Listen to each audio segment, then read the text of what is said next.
Assalamualaikum warahmatullahi wabarakatuh. Hello everyone, welcome to back my YouTube channel. So, di video kali ini aku akan membahas materi tentang aliran-aliran filsafat dalam mata kuliah Filsafat Pendidikan dengan dosen pengampu Bapak Dr. Muhammad Kristiawan, MPD. Sebelum masuk ke materinya, aku mau bertanya kepada teman-teman. Apakah kalian sudah tahu apa saja aliran-aliran filsafat itu? Kalau belum tahu, simak video kali ini. A. Nativisme. Aliran teori nativisme ini dipelopori oleh seorang berkebangsaan Jerman bernama Arthur Schopenhauer yang hidup pada abad 19, mengajarkan bahwa anak lahir sudah memiliki pembawaan sendiri-sendiri. 1. Pengertian teori nativisme. Pada hakikatnya, aliran nativisme bersumber dari Leibnizian tradition yang menekankan pada kemampuan dalam diri seorang anak. Oleh karena itu, faktor lingkungan termasuk faktor pendidikan kurang berpengaruh terhadap perkembangan anak. Prinsipnya, pandangan nativisme adalah pengakuan tentang adanya daya asli yang telah terbentuk sejak manusia lahir ke dunia, yaitu daya-daya psikologis dan fisiologis yang bersifat herediter, serta kemampuan dasar lainnya yang kapasitasnya berbeda dalam diri tiap manusia. 2. Faktor perkembangan manusia dalam teori nativisme. A. Faktor genetik, B. Faktor perkembangan anak, dan C. Faktor pertumbuhan anak. 3. Tujuan teori nativisme. A. Mampu memunculkan bakat yang dimiliki, B. Mendorong manusia mewujudkan diri yang berkompetensi, C. Mendorong manusia dalam menentukan pilihan, D. Mendorong manusia untuk mengembangkan potensi dari dalam diri seseorang, E. Mendorong manusia mengenali bakat minat yang dimiliki anak. B. Empirisme. Empirisme adalah suatu aliran dalam filsafat yang menyatakan bahwa semua pengetahuan berasal dari pengalaman manusia. Empirisme menolak anggapan bahwa manusia telah membawa fitrah pengetahuan dalam dirinya ketika dilahirkan. Aliran empirisme dibangun oleh Francis Bacon 1210-1252 dan Thomas Hobbes 1588-1679. Namun mengalami sistematisasi pada dua tokoh berikutnya, John Locke dan David Hume. Pertama, John Locke. Aliran ini muncul sebagai reaksi terhadap aliran rasionalisme. Bila rasionalisme mengatakan bahwa kebenaran adalah rasio, maka menurut empiris dasarnya ialah pengalaman manusia yang diperoleh melalui panca indera. Kedua, David Hume. Hume menyampaikan bahwa seluruh pemikiran dan pengalaman tersusun dari rangkaian-rangkaian kesan. Rangkaian pemikiran tersebut dapat digambarkan sebagai berikut. A. Empiriokritisisme. B. Empirisme logis. C. Empiris radikal. C. Idealisme. Aliran ini memandang nilai adalah tetap dan tidak berubah. Seperti apa yang dikatakan baik, benar, cantik, buruk, secara fundamental tidak berubah dari generasi ke generasi. D. Realisme. Merupakan filsafat yang memandang realitas secara dualistis. Realisme berpendapat bahwa hakikat realitas ialah terdiri atas dunia fisik dan dunia rohani. E. Materialisme. Menurut aliran filsafat materialisme, asal, sifat, dan hakikat dari semua keberadaan adalah materi. Paham materialisme tidak mengakui adanya Tuhan. F. Pragmatisme. Pragmatisme adalah aliran filsafat yang mengajarkan bahwa yang benar adalah segala sesuatu yang membuktikan dirinya sebagai benar dengan melihat kepada akibat-akibat atau hasilnya yang bermanfaat secara praktis. G. Eksistensialisme.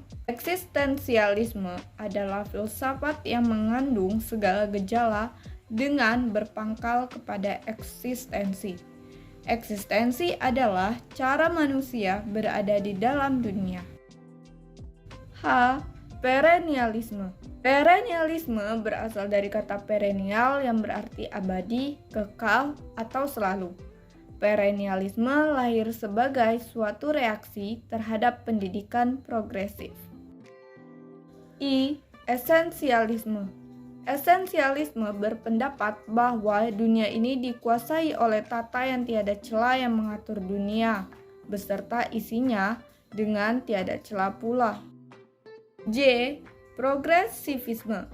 Aliran ini berpendapat bahwa pengetahuan yang benar pada masa kini mungkin tidak benar di masa mendatang. Pendidikan harus terpusat pada anak, bukannya memfokuskan pada guru atau bidang muatan. K. Rekonstruksionisme. Aliran rekonstruksionisme adalah suatu aliran yang berusaha merombak tata susunan lama dan membangun tata susunan hidup kebudayaan yang bercorak modern. L. Positivisme. Positivisme adalah suatu aliran filsafat yang menyatakan ilmu alam sebagai satu-satunya sumber pengetahuan yang benar, menolak aktivitas yang berkenaan dengan metafisik, tidak mengenal adanya spekulasi, semua didasarkan pada data empiris. M. Rasionalisme. Rasionalisme atau gerakan rasionalis adalah doktrin filsafat yang menyatakan bahwa kebenaran haruslah ditentukan melalui pembuktian, logika, dan analisis yang berdasarkan fakta, bukan melalui iman, dogma, atau ajaran agama. N. Sosialisme. Istilah sosialisme atau sosialis dapat mengacu ke beberapa hal yang berhubungan dengan ideologi atau kelompok ideologi, sistem ekonomi, dan negara. O. Komunisme. Komunisme adalah ideologi yang digunakan partai komunis di seluruh dunia. Dalam komunisme, perubahan sosial harus dimulai dari peran partai komunis. P. Kapitalisme. Kapitalisme atau kapital adalah suatu paham yang meyakini bahwa pemilik modal bisa melakukan usahanya untuk meraih keuntungan sebesar-besarnya. Q. Postmodernisme. Postmodernisme menjadi istilah populer sebagai aliran yang rajin mengajukan protes kepada filsafat. Postmodernisme berarti kritik-kritik filosofis atas gambaran dunia, epistemologi, dan ideologi-ideologi modern. R. Naturalisme. Naturalisme merupakan teori yang menerima natur atau alam sebagai keseluruhan realitas. Istilah natur telah dipakai dalam filsafat dengan bermacam-macam arti, mulai dari dunia fisik yang dapat dilihat oleh manusia, sampai kepada sistem total dari fenomena ruang dan waktu. S. Individualisme. Individualisme merupakan satu falsafah yang mempunyai pandangan moral, politik, atau sosial yang menekankan kemerdekaan manusia serta kepentingan bertanggung jawab dan kebebasan sendiri. T. Konstruktivisme. Aliran konstruktivisme lahir dari sebuah kritik secara terbuka terhadap pendekatan neorealisme dan neoliberalisme. Manusia merupakan makhluk individual yang dikonstruksikan melalui sebuah realitas sosial. U. Humanisme. Istilah humanisme mempunyai riwayat dan pemaknaan yang kompleks. Humanisme sebagai sebuah term mulai dikenal dalam diskursus wacana filsafat sekitar awal abad ke-19. V. Neoliberalisme. Ada klaim bahwa awal munculnya neoliberalisme dilatar belakangi oleh hancurnya liberalisme. Adapun perbedaan dan persamaan liberalisme dengan neoliberalisme. 1. Perbedaan liberalisme dan neoliberalisme. Liberalisme, manusia dianggap sebagai homo economicus dan manusia adalah otonom atau bebas memilih. Sedangkan neoliberalisme, homo economicus dijadikan prinsip untuk memahami semua tingkah laku manusia dan tidak perlu adanya campur tangan pemerintah dan batas negara diterobos. Persamaan liberalisme dan neoliberalisme. Yang pertama, mengutamakan hak individu atau pribadi. Yang kedua, menolak kekuasaan yang otoriter yang mengekang individu. Yang ketiga, desentralisasi. W. Nihilisme. Nihilisme dimengerti sebagai gerakan historik di Eropa Barat pada abad ke-19. Objek pembahasan nihilisme adalah dunia supraindrawi dan hubungannya dengan hakikat manusia.